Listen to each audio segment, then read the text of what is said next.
اللہ ہی اللہ کیا کرو، دکھ نہ کسی کو دیا کرو، جو دنیا کا مالک ہے نام اسی کا لیا کرو۔ السلام علیکم ورحمۃ اللہ وبرکاتہ۔ دوستو، ایک بڑی خبر اس وقت میری نگاہوں کے سامنے آ رہی ہے، جس کو خبردار کر دینا میری اپنی بھی ذمہ داری ہے اور ہمارا اپنا یہ کام بھی ہے۔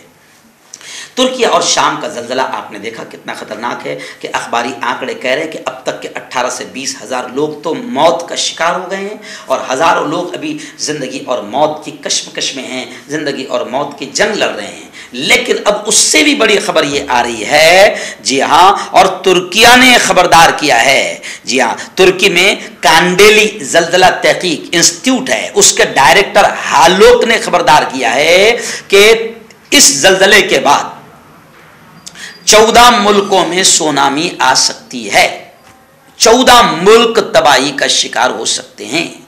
انہوں نے کہا ہے کہ 4.7 شدت کا زلزلہ بحیرہ روم میں آیا ہے، بحیرہ روم میں 4.7 کی شدت کا زلزلہ بحیرہ روم میں آیا ہے، اور بحیرہ روم میں یہ جو زلزلہ آیا ہے یہ سونامی کا سبب بن سکتا ہے۔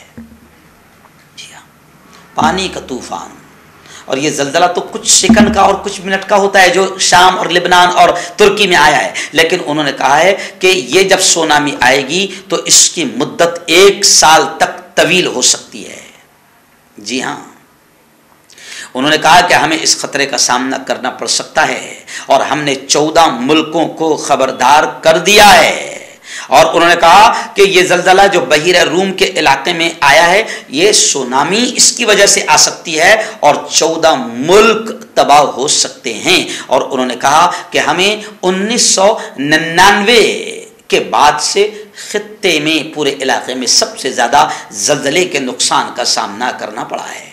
میں اس خبر کو صرف اس لیے دکھا رہا ہوں اور اس کو شیئر کرنا کہ لوگوں، خبردار، اللہ کی جانب سے، ہمارے خالق مالک پیدا کرنے والے رب کی جانب سے وارننگ پر وارننگ آتی جا رہی ہے، اور یہ دنیا اب اپنی تباہی کی طرف بڑھتی جا رہی ہے، اور اب قیامت اقتربت الساعہ جیسے قرآن کہتا ہے اور نبی نے کہا کہ قیامت بڑے قریب ہے۔ تو دنیا اب اپنی تباہی کی طرف جا رہی ہے۔ اپنے روٹھے رب کو منا لو، اپنے رب کو راضی کر لو۔